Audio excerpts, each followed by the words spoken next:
నమో విఘ్నేశ్వరాయ నమః. ఓం నమో పరమేశ్వరాయ నమః.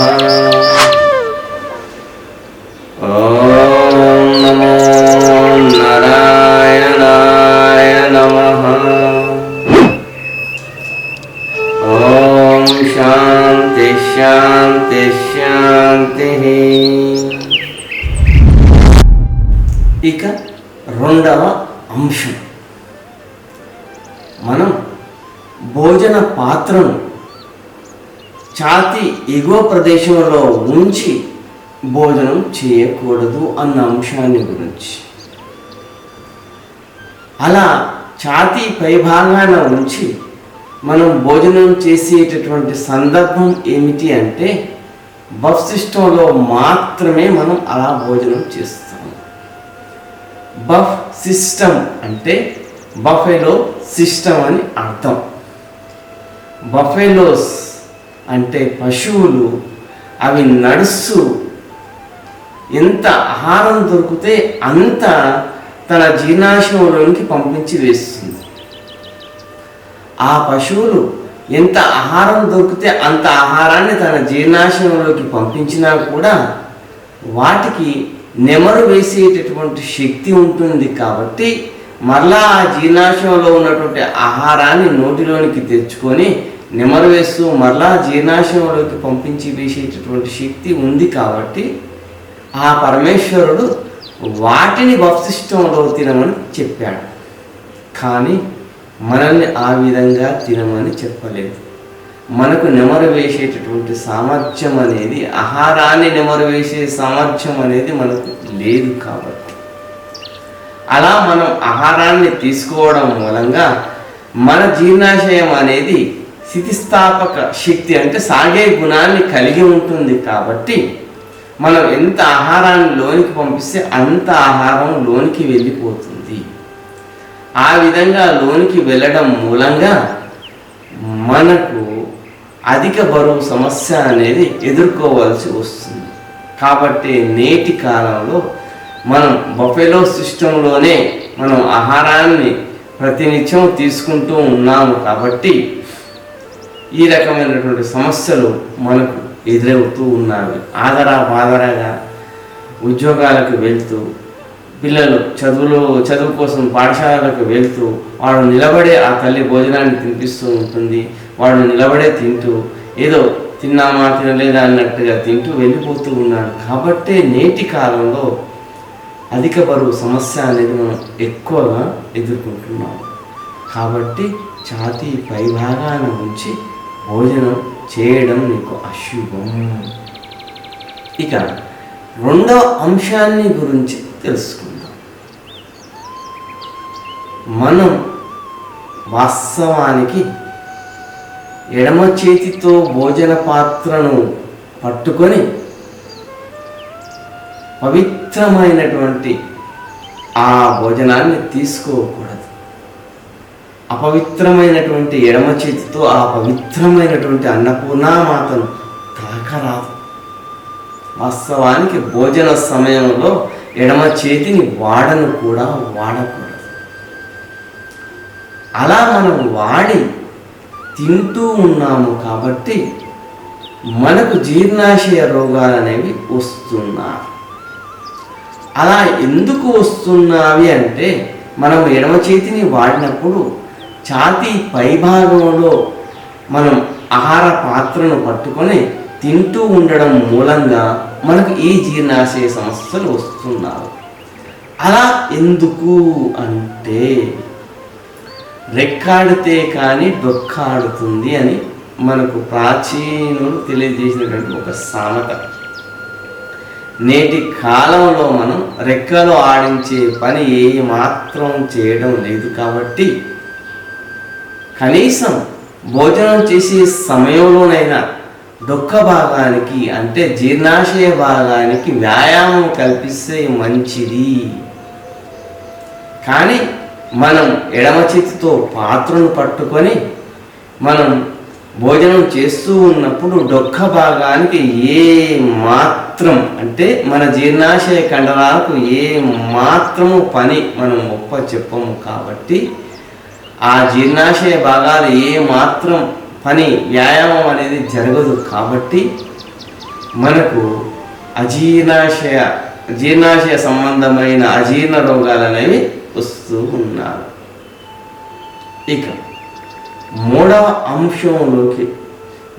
అంశాన్ని గురించి మనం తెలుసుకుంటే, వాస్తవానికి మనం చేసేటటువంటి భోజనం అనేది మన శరీరంలో జీర్ణాశయ భాగాన్ని చేరాలి. అంటే జీర్ణాశయ భాగానికి దిగువ భాగానే మన భోజన పాత్ర ఉండాలి. కానీ జీర్ణాశయ భాగానికి ఎగువ భాగాన మనం భోజన పాత్రను ఉంచుకోవడం అనేది అశుభం. మనం డైనింగ్ టేబుల్ పై కూర్చొని చేస్తూ ఉన్నప్పటికీ జీర్ణాశయం పై భాగాన మాత్రమే భోజన పాత్ర ఉంటుంది. ఆ విషయాన్ని మీరు గుర్తుంచుకోండి. అలా జీర్ణాశయం పై భాగాన మనం భోజన పాత్రను ఉంచుకొని చేయడం మూలంగా మన జీర్ణాశయానికి ఎంత మాత్రము వ్యాయామం జరగదు. అదే మనం నేలపై కూర్చొని ఆ భోజన పాత్రను నేలపై ఉంచి మనం భోజనం చేయడం మూలంగా మనం భోజన పాత్ర వైపు వంగుతూ ఉన్నప్పుడు మన జీర్ణాశయం అనేది సంకోచం జరుగుతూ ఉంటుంది. ఆ తర్వాత లేస్తూ మనం భోజనాన్ని కుడి చేతితో మనం నోటిలోకి తీసుకుంటూ ఉన్నాము కాబట్టి అప్పుడు వ్యాకోచం జరుగుతుంది. ఈ విధంగా మనం నేలపై భోజన పాత్రను ఉంచుకుంటూ భోజనం చేయడం మూలంగా మన జీర్ణాశయానికి సంకోచ వ్యాకోచాలు జరిగి వ్యాయామం అనేది జరిగి ఆహారం అనేది జీర్ణం చేసేటటువంటి శక్తి ఆ జీర్ణాశయానికి వస్తుంది. అంతేకాకుండా మనం ఈ విధంగా వంగి మనం జీర్ణాశయాన్ని ఈ విధంగా వంచి తీసుకోవడం మూలంగా తక్కువ ఆహారం తీసుకున్నా కూడా తక్కువ ఆహారానికే కడుపు నిండిన భావన వస్తుంది. ఆ విధంగా కడుపు నిండిన భావన రావడం మూలంగా మనం తక్కువ ఆహారంతోనే మనం తృప్తి చెంది మనకు ఆహారం పూర్తిగా తిన్న భావన కలిగి అధిక బరువు సమస్య నుంచి దూరం కావచ్చు. ఈ వాస్తవాన్ని గుర్తించండి.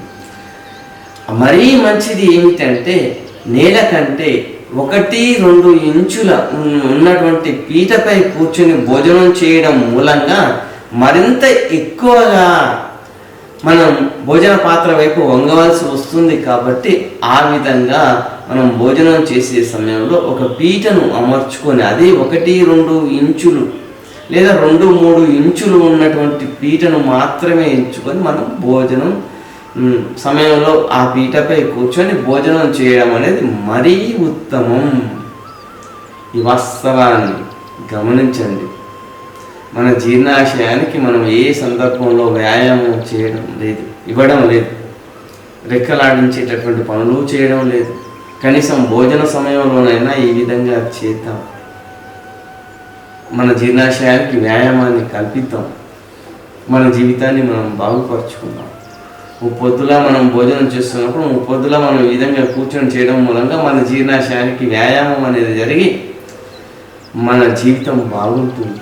అందుకోసమే మన పెద్దలు ఈ విధంగా తెలియచేశారు. డైనింగ్ టేబుళ్ళు, బఫ్ సిస్టంలో భోజనాలు ఇవన్నీ నీకు అశుభాన్ని కీడును చేసేవి. అందులో నీకు సైన్స్ అనేది నిగుడీకృతమై ఉంది. కాబట్టి ఈ వాస్తవాన్ని ఆలోచించు, ఈ వాస్తవాన్ని గ్రహించు. ఈ వాస్తవాన్ని గ్రహించి నీ జీవితంలో ఆచరణలో పెట్టు. నీ జీవితం ఎంతో బాగుంటుంది. నీ జీవితం ధన్యమైపోతుంది. నీవు బాగుపడడమే కాకుండా నీ కుటుంబాన్ని బాగుపరిచిన వాళ్ళం. ఈ విధంగా 10 మందికి నువ్వు తెలియజేస్తూ ఉండడం మూలంగా నీ చుట్టుపక్కల వారు కూడా వీటిని ఆచరించడం మూలంగా వారి ఆరోగ్యం కూడా బాగుంటుంది. ఇది వాస్తవం. ఈ వాస్తవాన్ని భారతీయ సాంప్రదాయ పద్ధతిలో మనం భోజనం చేయడం మూలంగా మనల్ని మనం బాగుపరచుకోవచ్చు, మన భావితరాలను మనం బాగుపరచవచ్చు. ఈ వాస్తవాన్ని గుర్తించుకో, ఈ వాస్తవాన్ని ఆచరించు, ఈ వాస్తవాన్ని అమలులో పెట్టు. నీ జీవితం ఎంత అద్భుతంగా తయారవుతుందో ఆలోచించుకో. ఇది సత్యం. భారతీయ సాంప్రదాయం ఎల్లవేళలా సత్యాన్ని మాత్రమే తెలియజేస్తుంది. ఈ సత్యాన్ని నువ్వు ఆచరించడం మాత్రమే చేయి. ఆచరించడం మాత్రం చేసినంత మాత్రానే నీకు శుభం జరుగుతుంది. ఇది వాస్తవం. మీరందరూ నా ఛానల్ని చూస్తున్న ప్రతి ఒక్కరూ దయచేసి సబ్స్క్రైబ్ చేసుకోండి. మంచి విషయాలనేవి మీకు నేను అందజేస్తూ ఉంటాను. వాటిని మీరు మీ మిత్రులకు షేర్ చేస్తూ ఉండండి. మీరు చూడడమే కాకుండా మీ మిత్రులకు షేర్ చేయడం మూలంగా మనందరం బాగుపడిన వాళ్ళం అవుతాం. సర్వే జన సుఖినో భవంతు. ఓం